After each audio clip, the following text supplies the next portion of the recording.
आपका स्वागत है +1 की इकोनॉमिक्स की क्लास में। मेरा नाम विनोद है और हमारा स्कूल है Shaheed Sardar Mehar Singh government girls senior secondary school Saniyana Fatehabad के अंदर।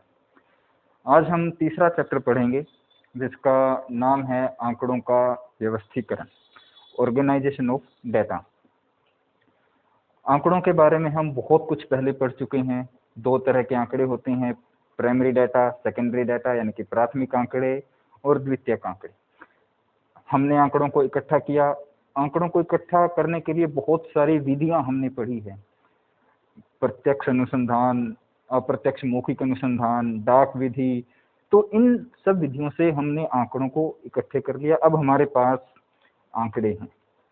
उन आंकड़ों से हम क्या कर सकते हैं, और क्योंकि वो आंकड़े हमारे काम के नहीं है अगर उनसे हम कोई सूचना प्राप्त ना कर सके, उन आंकड़ों से निष्कर्ष निकालने के लिए कोई रिजल्ट अगर अपने को बनाना है, कोई उद्देश्य था हमारा, उनको वर्गीकृत करना बहुत जरूरी है, यानी कि उनको ऑर्गेनाइज करना बहुत जरूरी है। इसी चीज को हम बोलते हैं व्यवस्थीकरण। आप जब अभी मान लो +1 में हुए हैं, आपके सामने सारी आपकी नोटबुक्स जो आपने नई परचेज की है, +1 की सारी बुक्स आपके सामने हैं। तो जब आप अपने बैग के अंदर डालते हो तो आप ऐसे ही नहीं उनको रख देते हो, आप कोई एक स्कीम बनाते हो, कोई प्लान बनाते हो अपने माइंड के अंदर कि इनको कैसे रखना है, किस तरीके से ये बैग के अंदर ज़्यादा फिट आएगी कि कल को अगर कुछ बुक निकालनी पड़े तो आपको पता है कि वो कहाँ है। तो बस ऐसे ही आंकड़ों के साथ है। आंकड़े जो हमें मिल गए उन्हें इस तरह से व्यवस्थित करना है, ऑर्गेनाइज करना है कि हम आसानी से कोई निष्कर्ष निकाल पाए उनसे। तो इस चैप्टर के अंदर हम यही तरीके पढ़ेंगे कि वो कौन सी विधियां हैं, क्या तरीके हैं कि हम आंकड़ों को ऑर्गेनाइज कर पाए अच्छे से।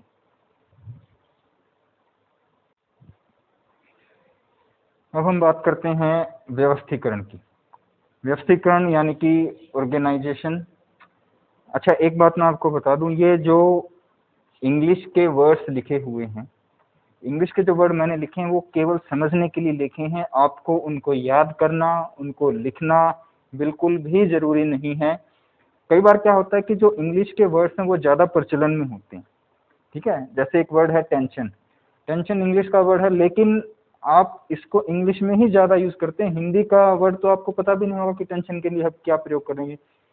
इसी प्रकार जो व्यवस्थीकरण वर्ड है, व्यवस्थीकरण जो शब्द है वो बहुत कम प्रचलन में है, लेकिन ऑर्गेनाइजेशन आपने बहुत बार सुना होगा, आप उसका मतलब भी समझते होंगे।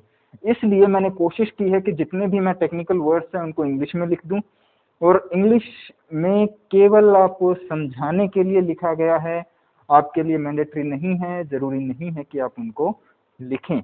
तो सबसे पहले बात हम कर रहे थे व्यवस्थीकरण क्या होता है। व्यवस्थीकरण का अर्थ है वो सभी काम, वो सभी क्रियाएं जो आंकड़ों को सरल बनाने में सहायता करती है और सरल बनाकर इस योग्य बनाती है कि हम उन्हें समझ सके, इसे ही व्यवस्थीकरण कहा जाता है।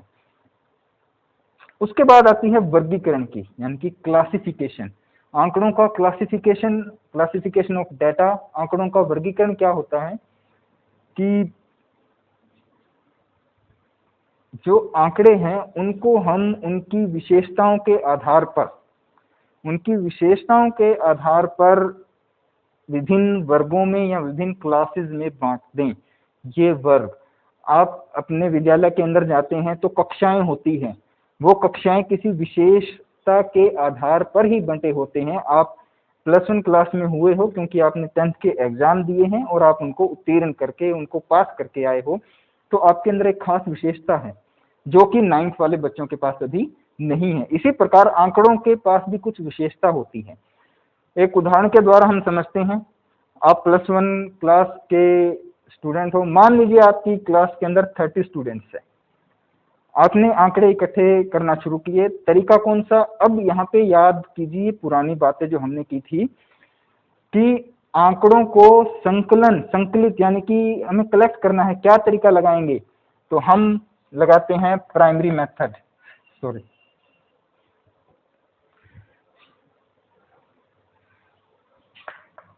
हम इकट्ठे करते हैं प्राथमिक आंकड़े। प्राथमिक आंकड़े इकट्ठे करेंगे हम। आप अपनी कक्षा के हर एक स्टूडेंट के पास जाते हो, उनसे पूछते हो भाई अपने इको के अंदर मार्क्स बताओ, इको के अंदर कितने मार्क्स आए हैं। पहले स्टूडेंट के 40, सेकंड स्टूडेंट के 60, ये आउट ऑफ 80, ठीक है। मैक्सिमम मार्क्स है वो 80 है उसमें। फर्स्ट स्टूडेंट के 40 है, सेकंड के 60 है, थर्ड के आपने इकट्ठे किए 65, फोर्थ के 75, फिफ्थ के 72। तो आपने ऐसे डाटा इकट्ठा कर लिया। ये आंकड़े हैं जो आपने इकट्ठे कर लिए। किसके अंदर? इकोनॉमिक्स के अंदर। आपने एक पेज के ऊपर लिख लिए। अब इन आंकड़ों का आप क्या करोगे? ये आंकड़े हमारे कोई काम के नहीं है जब तक हम इनसे कोई सूचना ना ले पाए। अब हम बात करते हैं, अच्छा ये मैं एक लिखा था यहाँ पर, प्राथमिक आंकड़े, क्योंकि जिस विधि से आपने आंकड़े इकट्ठे किए हैं वो क्या है? प्रत्यक्ष अनुसंधान विधि। आप सूचना देने वाले के पास गए हो, उससे पूछा है, सूचना ली है। अब बात आती है हम करें क्या इनका? तो अब इनको क्लासिफाई करना है, वर्गीकृत करना है। वर्गीकृत मतलब इनकी विशेषताओं के आधार पर। अब विशेषताएं कुछ तो पहले से बनी हुई है। क्या बनी हुई है? 0 से लेकर 33% तक, 34 से लेकर 50% तक, और 51 से लेके 60% तक, और 61 से 75 एंड 75% एंड अबो। तो ये एक विशेषता है आंकड़ों की। क्या आपके आंकड़े जो आपके मार्क्स हैं वो इस कैटेगरी में आते हैं, इस क्लास में आते हैं, इस वर्ग में आते हैं? अब इस वर्ग का मतलब समझिए, ये जो हमने 1, 2, 3, 4, 5, ये 5 क्लासिफिकेशन किए हैं। पहला ये, दूसरा ये, तीसरा ये, चौथा ये, पांचवा ये हमने इनको वर्गीकृत कर दिया है, वर्ग बना दिया है। ये पहला वर्ग, ये दूसरा वर्ग, ये तीसरा वर्ग, सॉरी ये वाला तीसरा, फोर्थ एंड फिफ्थ। तो क्या आपने जो डेटा लिया है उसमें से कितने स्टूडेंट्स के मार्क्स इसके अंदर आते हैं, कितने वाले इस वर्ग में आएंगे? अब निष्कर्ष निकलेगा। आप मान लीजिए, मैं भी सारे नहीं लिख पाया हूं, मान लीजिए हमारा क्या आता है, 0 से 33% में नील, कोई भी स्टूडेंट नहीं है। 34 to 50%, 5 student. 51 to 60%, 20 students. And 61 to 75%, 2 students. And 75 and above हमारे हैं 3 स्टूडेंट्स। तो अब ये वर्गीकृत हो गया है, इतने स्टूडेंट्स इतने हैं। तो यहाँ से हम अब बहुत सारे निष्कर्ष निकाल सकते हैं। कितने बच्चे हैं जो मेरिट में आए हैं? 3। कितने बच्चे हैं जिनकी फर्स्ट डिवीजन है? 2। कितने बच्चे हैं जिनके 51 to 60% है? 20। कितने बच्चे हैं जिनकी सेकंड डिवीजन है? 2। और कितने बच्चे हैं जिन्होंने इस एग्जाम को पास नहीं किया है? कोई भी नहीं है। अब इन आंकड़ों से हमने ये निष्कर्ष निकाला, तो यही है व्यवस्थीकरण, यही है वर्गीकरण।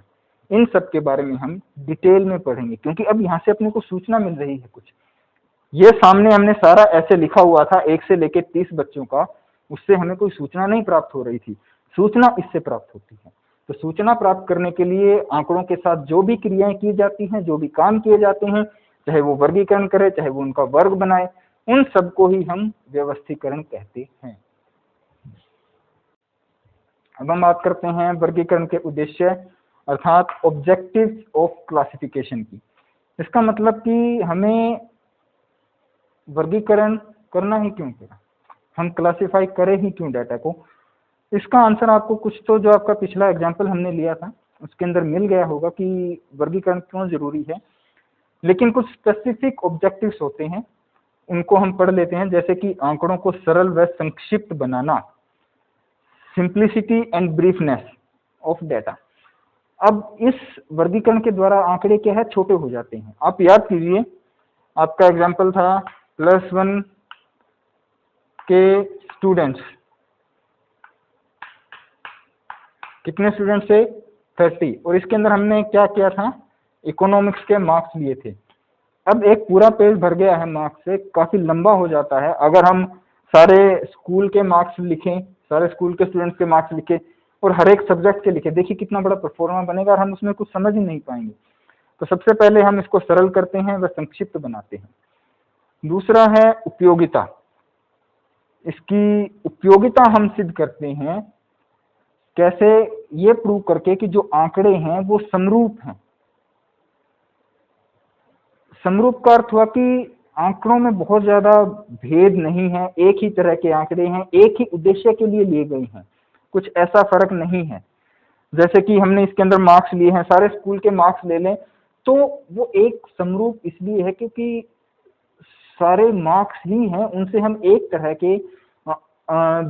तरह की सूचना प्राप्त कर सकते हैं। उसके बाद है विभेदकारी। अब वर्गीकरण से हम आंकड़ों में भेद कर पाते हैं। अभी हमने ऊपर कहा कि सारे आंकड़ों में मार्क्स ही है, तो हम उनमें से क्या सूचना निकालेंगे। अगर आपको याद हो तो हमने 5 क्लासिफिकेशन किए थे इन मार्क्स के, 0 से 33%, 34 से 50%।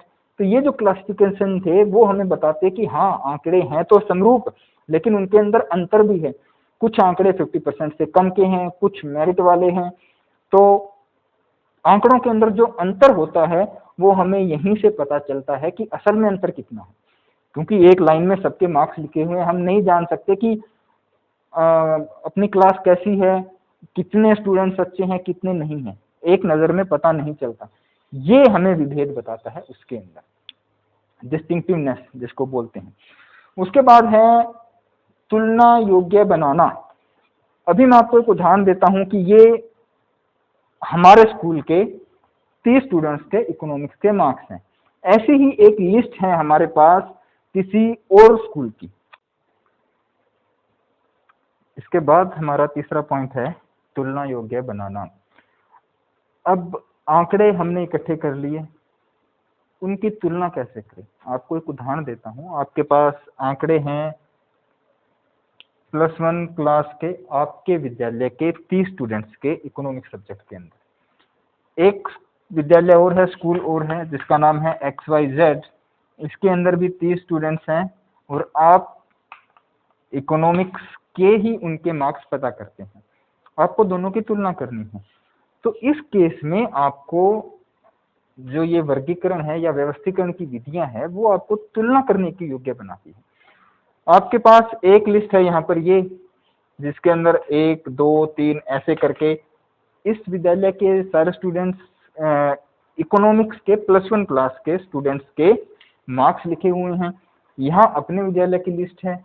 आप दोनों की तुलना कैसे करोगे, ऐसे तो कर नहीं सकते भी एक रोल नंबर के देखो, 2 के देखो।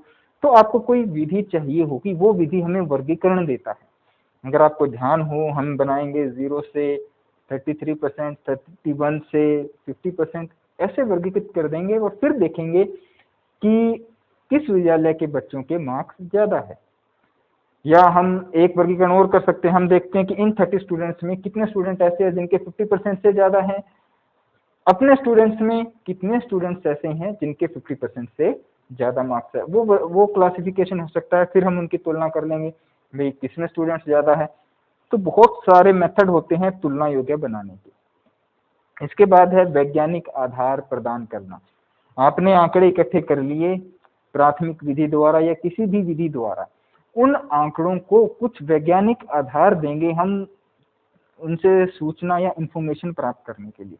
ऐसे ही नहीं है कि हमें, हाँ भाई हमें पता, देखो उसमें एक रोल नंबर के इतने मार्क्स हैं, 2 के इतने हैं, 3 के 55 हैं, 4 के 56 हैं। इस हिसाब से कोई अच्छा भी नहीं लगता, कुछ समझ भी नहीं आता किसी को कि हम क्या कर रहे हैं इन मार्क्स का।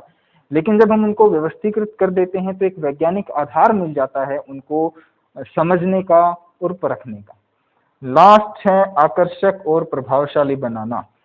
आपको एक असाइनमेंट दी गई कि आप कंपेयर कीजिए XYZ विद्यालय के XYZ जो स्कूल है उसके इकोनॉमिक्स के मार्क्स और अपने स्टूडेंट के इकोनॉमिक्स के मार्क्स। आप 2 लिस्ट लेके प्रेयर में पहुंचते हो, स्टेज पे खड़े हो, बला बला बला रीड कर दिया और यहाँ ये मार्क्स रीड कर दिए। वो प्रभावशाली नहीं है, किसी को कुछ समझ नहीं आएगा, कोई आपकी तरफ आपको अटेंशन भी नहीं मिलेगी। उसके बजाय आप इनको क्लासीफाई करते हो, बहुत सारे टूल्स लगाते हो, फिर बोलते हो देखो जो XYZ स्कूल है उसके अंदर केवल 1 स्टूडेंट्स की मेरिट आई है, जो अपना स्कूल है उसके अंदर 3 स्टूडेंट्स की मेरिट है इकोनॉमिक्स के अंदर। इसके अंदर जो स्टूडेंट हैं XYZ विद्यालय के अंदर 5 स्टूडेंट्स ऐसे हैं जिनके मार्क्स 33% से कम हैं। हमारे विद्यालय के अंदर ऐसा एक भी स्टूडेंट नहीं है। इस तरीके से अगर आप अपने डेटा को प्रेजेंट करोगे तो वो ज़्यादा इफेक्टिव होगा, ज़्यादा अट्रैक्टिव होगा, ज़्यादा अच्छा लगेगा। तो ये कुछ विशिष्ट उद्देश्य थे आंकड़ों के वर्गीकरण के, कि हम क्लासिफाई क्यों करते हैं ऑब्जेक्ट डेटा को। अब हम बात करते हैं एक अच्छे वर्गीकरण की मुख्य विशेषताएं, main characteristics of a good classification. वर्गीकरण जो हम करते हैं उसकी क्या खास बात होनी चाहिए, क्या अच्छी बातें हैं या उसके अंदर क्या गुण होने चाहिए। सबसे पहले आता है व्यापकता अर्थात कॉम्प्रिहेंसिवनेस। जो हमने वर्गीकरण किया है, अपने आंकड़ों को हमने विभिन्न वर्गों में बांटा है, वो वर्ग इतने होने चाहिए कि उसके अंदर सारे आंकड़े आ जाए। जैसे मैं आपको उदाहरण देता हूं, हम एक गांव के अंदर गए, गांव के व्यक्तियों से हमने डाटा इकट्ठा किया। अब हम जानना चाहते हैं, हमने 2 वर्गीकरण किए, एक तो जो कुशल है, एक जो अकुशल है, स्किल्ड अनस्किल्ड। इसका अर्थात कुशल का मतलब कि कोई व्यक्ति किसी काम करने में उसको महारत है, उस काम को वो अच्छे से कर सकता है। चाहे काम करने का अर्थ ये नहीं कि हम पढ़ रहे हैं या हम कपड़े धो रहे हैं, ऐसा काम नहीं। कुशल का मतलब होता है ऐसा काम जिससे उसको रोजगार मिल सके। जैसे कि उसे लकड़ी का या फर्नीचर बनाने का काम आता है, उसे वेल्डिंग का काम अच्छा आता है, या फिर उसे खेती के अंदर कोई खास काम है कि जो अपने कढ़ाई मारते हैं वो काम अच्छा आता है, किसी काम में वो कुशल है। और अकुशल मतलब किसी व्यक्ति को वो काम बिल्कुल नहीं आता। तो हमने 40 व्यक्तियों के ऊपर एक सर्वे किया, डेटा हमने इकट्ठा किया, तो 10 व्यक्ति तो हमें कुशल मिले, 15 व्यक्ति मिले जिन्हें काम बिल्कुल भी नहीं आता। तो 10 और 15 हुए 25। इसका अर्थ ये हुआ कि 15 जो व्यक्ति थे वो ना तो इस वर्गीकरण में आए ना इस वर्ग में आए, किसी भी वर्ग के अंदर नहीं आए। तो ये जो वर्गीकरण है वो व्यापक नहीं है, कॉम्प्रिहेंसिव नहीं है। तो हमें वर्गीकरण इस तरीके से करना चाहिए कि सारे के सारे आंकड़े किसी न किसी वर्ग में आ जाने चाहिए। तो हम यहाँ पे लगा सकते थे ये जो 15 व्यक्ति थे कि इनको थोड़ा बहुत काम आता था, किसी को कम आता था, किसी को ज्यादा, लेकिन वो पूर्णतः कुशल नहीं थे। ठीक है, तो इनके लिए भी हमें कोई एक वर्गीकरण की, मान लीजिए अर्ध कुशल, ऐसा कुछ भी, ये केवल उदाहरण है आपको समझाने के लिए कि 15 इसके अंदर आ जाएं। तो हमारे जो वर्गीकरण है वो इतने व्यापक होने चाहिए कि सारे आंकड़े किसी न किसी के अंदर आ जाए, कोई आंकड़ा बचा हुआ ना रहे। ये बात आती है व्यापकता की। उसके बाद हम बात करेंगे स्पष्टता, क्लैरिटी। हमें स्पष्ट होना चाहिए वर्गीकरण की किसके अंदर क्या आएगा। जैसे हमने यहाँ पे 3 किए थे, कुशल, कुशल, अर्ध कुशल, तो हमें बिल्कुल पता होना चाहिए कि हम किसको कुशल मानेंगे, किसको अर्ध कुशल मानेंगे और किसको अकुशल मानेंगे। ये बिल्कुल स्पष्ट होगा, तभी हमारा जो वर्गीकरण है वो अच्छे से हो पाएगा। एक व्यक्ति है जिसको, एक उदाहरण देता हूं आपको, जो कहता है कि मैं वेल्डिंग कर लेता हूं, ठीक है, बोला मैं सारी वेल्डिंग कर लेता हूं, लेकिन एल्यूमिनियम वाली जो वेल्डिंग है उसमें दिक्कत आती है। अब उसको हम कुशल में रखेंगे या अर्ध कुशल में रखेंगे? तो ये जो गाइडलाइंस हैं, ये जो नियम हैं, ये बिल्कुल स्पष्ट होने चाहिए। ये नहीं है कि एक को हमने कुशल में कर दिया, एक वैसे ही दूसरे व्यक्ति को हमने अर्ध कुशल में कर दिया। तो अगर जिसको सारा काम आता है उसको कुशल में रखेंगे, या जिसको एक आधा थोड़ा सा कम आता है उसको कुशल में रखेंगे या अर्ध कुशल में। तो ये गाइडलाइंस क्या है हमारी, स्पष्ट होनी चाहिए। इसके बाद हमारी बात है सजातीय। सजातीय मतलब होमोजेनिटी। होमोजेनिटी का अर्थ है कि एक इकाई के अंदर, एक वर्ग के अंदर जो भी इकाइयां आती है उनमें गुण बराबर एक जैसे होने चाहिए। जैसे हमने जो कुशल एक वर्गीकरण किया था उसके अंदर सारे स्किल्ड होने चाहिए, चाहे वो किसी भी काम के अंदर हो। जो अकुशल लिए थे उनके अंदर किसी भी काम का कोई कुशलता या स्किल नहीं होनी चाहिए। तो एक वर्ग के अंदर सजातीय इकाइयां ही आनी चाहिए। उसके बाद है अनुकूलता। अनुकूलता सुटेबिलिटी। तो वर्गों का जो हमने निर्माण किया है वो हमारे उद्देश्य के अनुकूल होना चाहिए। देखो, जो वर्ग हम बनाते हैं उसका कोई मोटिव होता है, कोई ऑब्जेक्टिव होता है कि हम क्यों बना रहे हैं। आपने जो मार्क्स की लिस्ट बनाई थी उसके पीछे भी कोई ऑब्जेक्टिव रहा होगा। एक तो है कि आपको रजिस्टर के अंदर चढ़ाने थे तो आपने बना लिए, उसका दूसरा होता है कि हम उनको क्लासिफाई करना चाहते हैं। आप मेरिट वाले बच्चे निकालना चाहते हैं, आप देखना चाहते हैं कि कितने स्टूडेंट्स 50% से नीचे हैं या किनको ज़्यादा ध्यान देने की ज़रूरत है, रिक्वायरमेंट है। तो वो जो आपका उद्देश्य है और जो आपका वर्गीकरण है दोनों मेल खाने चाहिए। मैं आपको एक उदाहरण देता हूं। हम जानना चाहते हैं कि अपने स्कूल के जो स्टूडेंट्स हैं वो कितनी देर पढ़ते हैं, स्टडी टाइम कितना है उनका। हम एक एवरेज स्टडी टाइम निकालना चाहते हैं और हम वर्गीकरण लेके बैठे हैं क्या कि कितने स्टूडेंट सुबह 7 बजे से पहले खाना खा लेते हैं, कितने स्टूडेंट 7 से 9 के बीच में खाना खाते हैं सुबह। इस वर्गीकरण से हमारा जो ये उद्देश्य है वो पूरा नहीं होगा। तो अनुकूलता के अंदर क्या होता है, जो हमारा एम है, ऑब्जेक्टिव है, उसके अनुसार ही हमें अपना वर्गीकरण भी करना चाहिए और वैसे ही विशेषताएं लेनी चाहिए। तो इसके अंदर हम देखेंगे कि कौन सा स्टूडेंट सुबह कितनी देर पढ़ता है, शाम को कितनी देर पढ़ता है। उसके बाद हम इसके लिए जो भी इंफॉर्मेशन है वो प्राप्त कर सकते हैं।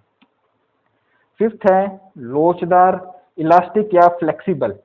जो हमारे वर्गीकरण है, मान लीजिए हमने जो वर्गीकरण किया था कुशल अकुशल, ये हमने वर्गीकरण किया था। तो कभी टाइम पड़ने पर अपने को रिक्वायरमेंट हुई इन वर्गीकरण को चेंज करने की, हम एक और जोड़ना चाहते हैं अर्धकुशल, तो इसमें कोई प्रॉब्लम नहीं आनी चाहिए, आसानी से ये हो जाना चाहिए। तो ये सब है एक अच्छे वर्गीकरण की मुख्य विशेषताएं। तो आइए आगे चलते हैं।